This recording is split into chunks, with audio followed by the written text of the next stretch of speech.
Bitch, welcome back to my channel. I hope you're having a lovely day. It's me, VB, and today I'm going to be showing you how I got this amazing look with this beautiful Revolution palette, Creative Volume 1. And I'm also going to be talking about the things I liked about Top Boy and the specific topics they touched that I don't really think everyone understood that they touched. So please stay tuned while I take this off to put it back on again. What I really want to talk about today is the show Top Boy that's on Netflix. Now, Top Boy didn't just start this year. It started many moons ago, and it was Top Boy Summer House. There was like 2 series, and it's all about like the gang life and like drug trafficking and all of that. Just like I want to say it's a decent, but it's a form of representation of how gangs are in London. Flawless with a dab of. Let's see how Flawless looks on me first, as a transition color. One, I will say I think it was amazing. I wouldn't say it's like the next Power, but for a UK show, I'm not gonna lie, like it actually did really well. We had like breakout stars and good actors, and I'll get into that too.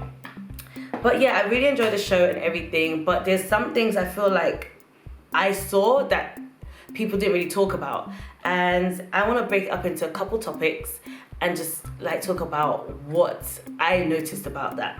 I actually liked the storyline. I think it was really good, but there was something that stood out to me, and it's hierarchy. Like, this show is all about hierarchy. I want to talk about the newest season. I'm not really going to go back into the old season, but it's all about hierarchy.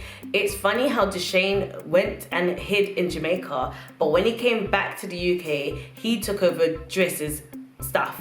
And Driss was holding it down when he was in Jamaica. Do you get what I mean? So one day me and my sister would discuss, we were like, how could Deshane come back and just push Driss away from his own shit? Like, how is he now the boss and Driss is now second in command? Do you get what I mean? But to everything in life, there's a hierarchy. And one thing it showed me, in gang culture, in criminal activities, there's a hierarchy. Even if the boss is in prison, when he comes out tomorrow, he will be in charge.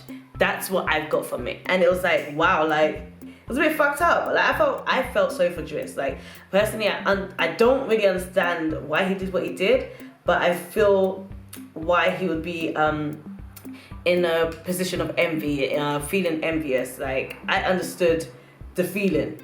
Yeah, like, his actions, I may not have respected his actions, but I understood the emotions behind his actions. And yeah, unfortunately, he met his own demise. This is actually a nice colour.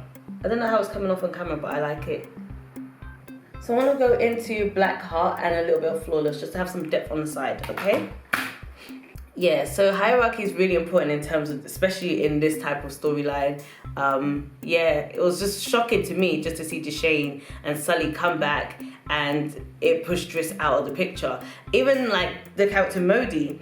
When Modi came back, Jamie was no longer no boss. He was not a boss anymore.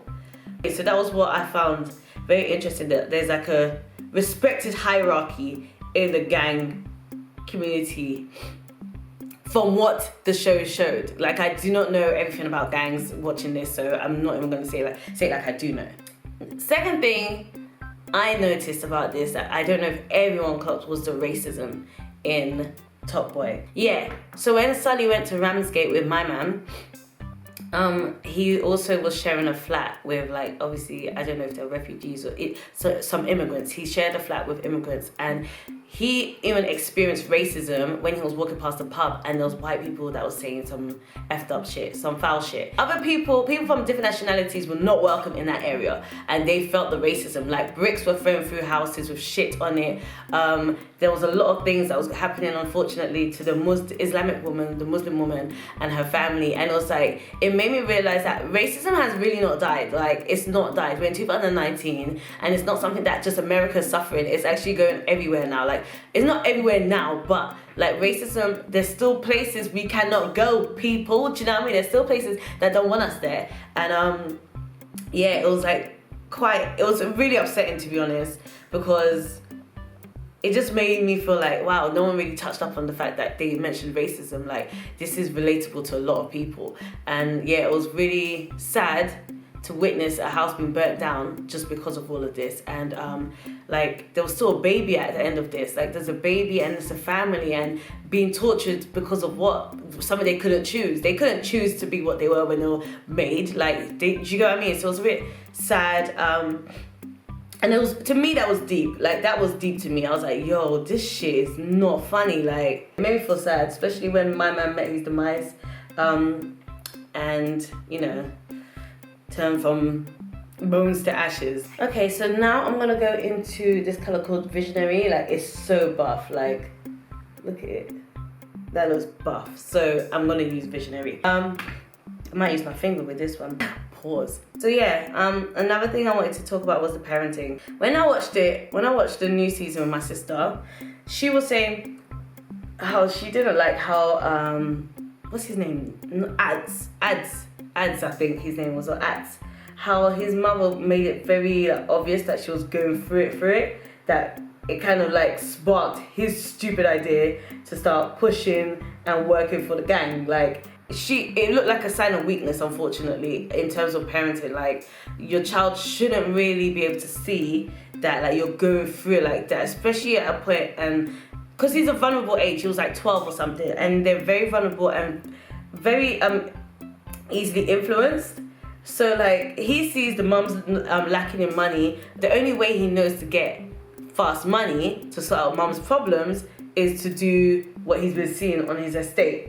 So it was like really sad, like the parenting of that character. It wasn't that she was weak, but depression took over, and like she even clocked that like her child is changing. It's a trickling effect, honestly. Like, I don't blame all parents when kids go bad. It's not always a parent's fault.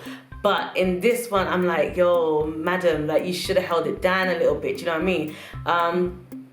And I felt like, did she have any uncles or anyone to call her and give her like any jobs? Like, I don't know, but I just feel like that was a bit sad. And like, then you compare it to Driss's parenting. Like Driss, he cared about his daughter. He was trying to be an active father, but he needed to get money and hold it down while I believe the baby mom's still in prison. So it was like, he really cared for his daughter. And it was really like, it touched the heart because he tried to hide it as much as he could from her. Like the real version of him, or the gang version of him. And then there's also the parenting of Sully, who doesn't know how to relate to a child yet, but because of his love for my man that passed in the house, he now wants to be a father. He wants to look after his child, but he doesn't have the resources and the heart for it, but he knows he wants to do it, which is, that was so touching, because I liked when the mom was trying to push the daughter to say things, or like open up or show her his room, show him her room, and Sully was like, no, in her own time. Like, he respected it. Like, and that parenting can go a long way when you respect your child, especially if you were not there from the beginning, because a lot of men do this. Like, from my friends, like, from conversations and topics I've had with my friends, a lot of African men do this. Like, they will ditch you. Like, my dad, he wasn't in my life. Like, he hasn't been in my life, like, at all, yeah? But then, when they come back, they want to be like someone of authority. They still want to be like, I am your dad. You listen to me. You do what I say. No, like, you have not been my father. You may be my sperm donor if I even give you that title, but you're not my dad or father. And one thing I respected about Sully is he gave the girl a chance. He wanted her to open up to him and not force it. And that is the way every parent, man, woman, black, white, Asian, Indian, anything, every parent, if you have left a child and you're trying to build a relationship now, do not go full head of steam, because you are just gonna build that wall against you. And that's what I have to say. Like, the parenting in the show, there was so many different levels, and it was actually really good to see. Really good to see. Yeah, so went a little bit deep there, but let's keep it moving. And let's go into this blue. Another thing that pissed me off though, if you do want to get the real essence and like enjoy the show and not be pissed off, please do not watch it with subtitles. Like, I was watching it with subtitles, and the subtitles for this show was absolutely appalling. And one thing about Top Boy that showed me all throughout the 3 seasons is that in the media, whenever they talk about gangs, like, let's not lie, guys, the first thing you'll think of is black boys in hoodies. But when you deep it, the people who are pushing this from the show were white businessmen and women. Like, I was like, when I was watching it, I was like, this is modern day slavery. Like, obviously, these people chose the path they chose, so it's like, it's not like they were forced to do it, because I don't want to hear that in my comments. Like, no one was forced to do it, don't try it. Not everything's about slavery, not everything's about race, but when you deep it, yeah, when you fucking deep it, it's mad. Like, it's mad. It's a white man, not a white man, but in these stories, it's a white person of higher class doing this, like not getting their hands dirty, and it's like sickening. That pissed me off. I ain't gonna lie. When I noticed this, I was like, yo, but it's a white man. Like, everyone, why are we all killing ourselves for this white man? Because you're gonna get arrested. Like, people are gonna get arrested, and there's gonna be the stereotypes of gangsters that are getting arrested. You get what I mean? But deep down, there's a certain man chilling. Obviously, we also had the guy called Sugar, who's a black man who was at the top as well. I understand that. So I'm not just saying it's only white men at the top, but it was just like shocking to just always see it like, oh gosh, another one. No disrespect, not in a racist way. I don't know how to say it without sounding ridiculous, but I know what I'm saying. That's what I have to say. And another thing that stood out to me is that no one is safe. Like, karma comes quick. Like, when I tell you karma in this show, it was coming full force, and it came like with a bulletproof vest. Like, it was ready to light up everybody. Do you know what I mean? Like, it was actually crazy. Yeah, so a lot of karma actually occurred. Like, karma came for Driss when Driss used enviness to lead him to the wrong place. Like, karma came for him. Karma for Sully came back too, in a way. Like, you can't do what you did to your cousin and expect, and you not even say sorry. You didn't even say sorry when he saw you. You still were like, and what? I did what I did. I said what I said. And karma came back for Sully too. Do you know what I mean? Like, and unfortunately, karma came back for Sully a couple times because he lost quite a lot. He actually lost quite a lot. And can I just say something for the new gen out there? Sully is an artist. He was an artist before he became Sully. He's Kano, yeah? Please don't ever say Kate. Don't ever open up your mouth and say Sully makes music. Kano makes music. Kano became Sully. Like, don't do that, guys. And I want to let you know as well, Dushane, he's also an artist from the group So Solid Crew. He's also an artist, guys. So whenever you see So Solid Crew and you see 21-second videos, do not say it's Dushane. His name is Asher D. Okay? Like, that is pissing me off when people are like, Sully made music? No, this ain't new news. That's old news, bro. Like, come on, guys. Know your history a little bit. But back to the karma. I just feel like karma did get a lot of characters. And it's like there's no like good ending to any of this when you deep it. I've added some magic trick and individual on the inner corners. I'm not gonna lie, Kano did exceedingly well. Like, when he was going through his PTSD, I was feeling it. Like, I wasn't feeling the PTSD, but I was feeling like the trauma he was going through. Like, I understood it. Like, he lost someone who held it down for him and like actually cared about him, and he actually had like a parental love for. And yeah, like, it was sad. But I rated the acting. I rated the acting most definitely. Like, I'm very impressed, especially because I know that these people were artists before they were even actors. Well, they were known for their music before acting.